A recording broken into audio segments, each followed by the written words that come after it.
hadis yang diriwayatkan oleh Imam Ahmad. Ya. Hadis yang sahih disahihkan oleh Al-Albani. Di antara bukti bahwa Allah itu menyayangi kita, merahmati kita adalah Allah memberikan solusi dari kesedihan dan kegundahan hati kita. Allah memberikan solusi atau doa bagaimana kita mengangkat kesedihan dan kegundahan kita dalam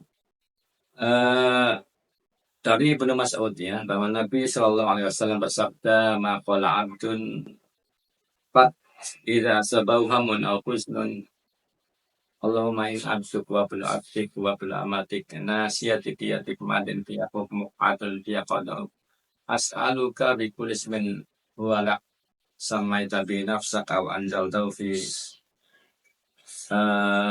kitabik aw alam tahu ahadan min khalqik al-satarta bi ilmil ghaibi indak anta ja'alal qur'ana rabi'a qalbi wa nura sadri wa jala'a huzni wa dhahaba hammi illa adhaballahu hammahu abtalahu makana huzni farahan." Kalau ya Rasulullah, yang bagi an nata'allam haula'il kalimat wala ajal yang bagi liman sami'ahunna ayyata'allamahunna.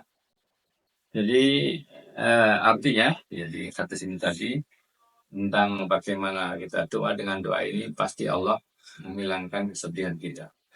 Maqala abdun qad, tidaklah seorang hamba di nakirah, siapapun di antara hambanya, apakah hamba itu dia pejabat atau rakyat, apakah orang kaya atau orang miskin, orang yang berstatus sosial yang tinggi atau yang tidak, mereka hati mereka itu dalam kendali Allah, dan mungkin saja mereka mengalami hamun al-huzn. Hamun itu kesedihan karena memikirkan sesuatu yang akan datang. Husnun itu hati yang gundah, hati yang sedih karena memikirkan masa lalu. Tidaklah ya, mereka yang memiliki hamun al-huzn ini, kesedihan dan kegundahan ini, berdoa dengan doa di bawah ini, pasti Allah akan menghilangkan kesedihannya. Ini janjinya. Pasti Allah akan menghilangkan kesedihannya. Maka amalkanlah dan hafalkanlah doa ini, karena dijamin pasti hilang doa kesedihan kita.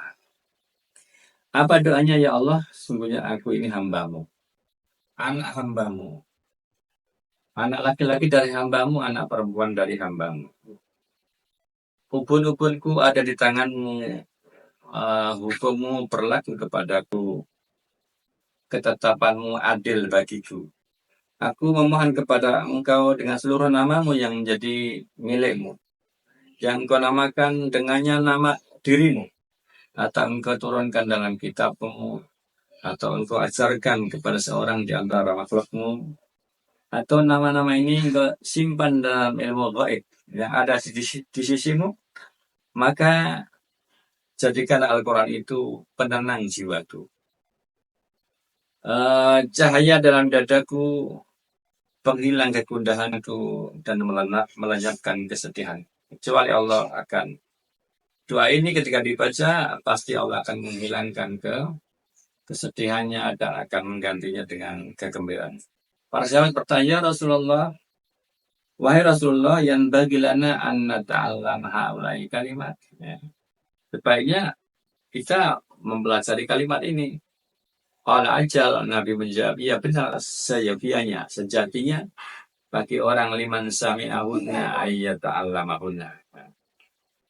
Maka kaum muslimin hendaknya kita menghafal doa ini dengan sebaik-baiknya dan memahami sebaik-baiknya, sehingga dengan begitu kita menjadi hilang kesedihan kita jika kita mengalami kesedihan.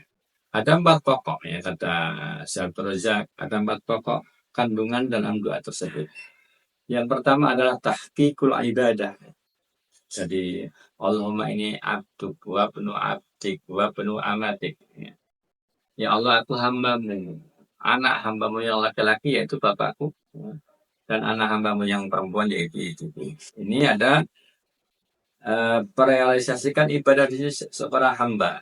Hamba yang merupakan makhluk. Hamba itu harus menghamba kepada yang menciptakan, kepada Allah. karena dia penciptanya. Allah itu mengakui dia hamba, mengakui Allah itu pencipta, maka yang mencipta itu yang mengurusi kebutuhan, ya, yang menjamin rezekinya, yang berbuat baik kepadanya. Maka di sini dia harus beribadah kepada Allah dari lafaz ini, yaitu dengan ibadah mahabbatan wa khaufan wa roja'an. Ibadah yang diiringi dengan rasa cinta kepada Allah, takut kepada adabnya, dan berharap kepada ganjarannya. Allahumma inni abduk wa abdu abdik wa abdu amatik. Nasiyati biyatik adun nasiyati biyatik madin fiya hukmuk adlun fiya qada'uk. Nasiyati biyatik ya Allah, ubun-ubunku berada di tanganmu. Jadi dikendalikan sesuai sekendakmu, karena memang engkau yang memiliki dan yang memegangnya. Madin fiya hukmuk. Hukummu adil bagiku. Hukummu berlaku kepadaku. Adil fiyah qada'u. Takdirmu adil bagiku. Jadi di sini yang kedua adalah beriman kepada qada' dan qadarnya Allah Subhanahu wa taala. Madin fiyah hukmu. yakni hukummu berlaku kepadaku ya Allah. Ini meliputi hukum yang sifatnya diniyah, syar'iyah, dan qadariyah kauniyah. Jadi diniyah syar'iyah yakni syar'i, hukumnya Allah itu berlaku kepada kita secara syar'i. Ketika kita taat akan diberikan balasan, dan ketika kita durhaka, ketika kita maksiat akan diberi dosa. Dan hukum kauniyah itu Allah akan bisa memberikan kepada kita sakit sehat, terserah Allah Subhanahu wa taala. Ini madin fiyah hukmuk, adlun fiyah qada'uk. Ya Allah, keputusanmu tentang diriku adil ya Allah.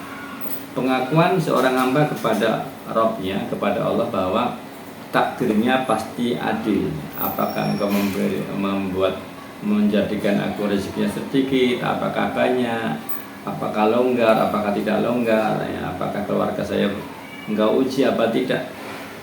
Pengakuan atau ikrar bahwa tetap adil ya Allah, engkau tetap adil. Wa ma rabbuka bidzallamin lil abid. Apapun yang kau perbuat kepadaku, engkau tetap tidak menzalimi hamba-hambanya ya Allah. Engkau tetap adil. Jadi adlun fiyah qada'uk. Kemudian yang pokok yang ketiga adalah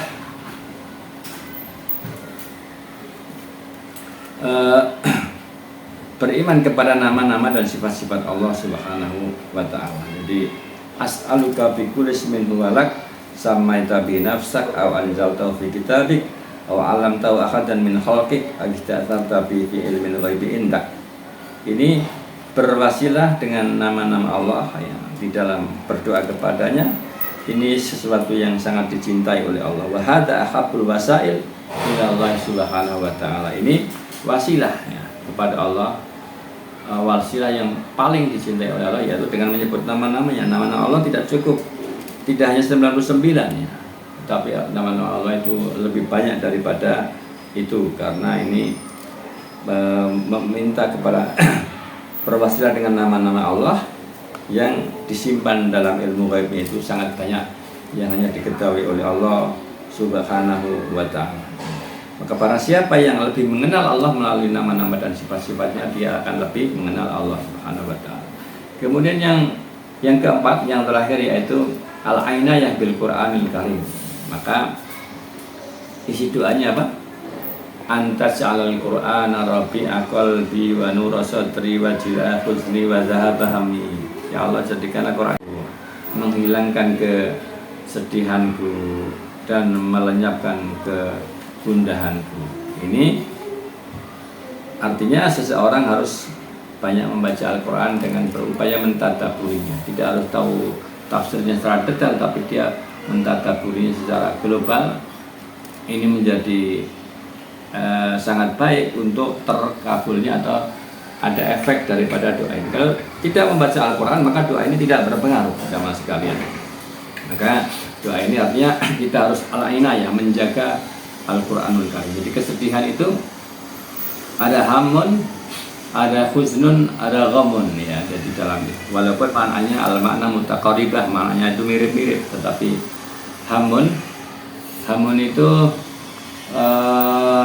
kesedihan sesuatu yang akan datang. Kita memikirkan sesuatu yang akan datang, ingin terhindar dari kemadharatan yang akan datang. Ketika kita bersedih, maka itu namanya hamun. Ini masuk doa ini supaya kita nggak sedih.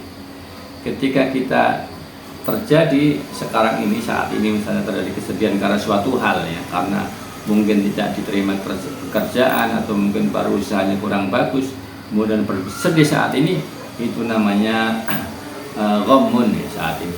Adapun kalau kita mengingat-ingat masa lalu kemudian kita bersedih, nah, misalnya kita pernah bekerja sama dengan orang kemudian ditipu, dulu saya bekerja sama dia ya, sekarang saya tertipu kemudian dia sedih, itu namanya hazin atau khuznun ya, jadi masa lalu. Atau saya dulu pinjami dia ternyata nggak dikembalikan, mestinya dulu nggak saya pinjami ya, misalnya sedih, itu namanya hazin atau khuznun. Jadi kesedihan masa lalu, masa sekarang dan yang akan datang. Ketika membaca doa ini, maka pasti Allah akan menghilangkan kesedihan kita ya. Makanya hafalkanlah ya, doa ini kaum muslimin. Kalau tidak hafal ya dibaca. Jadi Allahumma in abduk wa bin abdik wa bin amatik nasiyati biyatik madin biya hukmu adlan biya qada'u as'aluka bi kulli ismin huwa lak samaita bi nafsaka aw anzalta fi kitabik aw alam taw ahadan min khalqik aw ta'tarta fi ilmin ghaibi indak an taj'alal qur'ana rabi'a qalbi wa nura sadri wa jilaa huzni wa dhahaba hammi.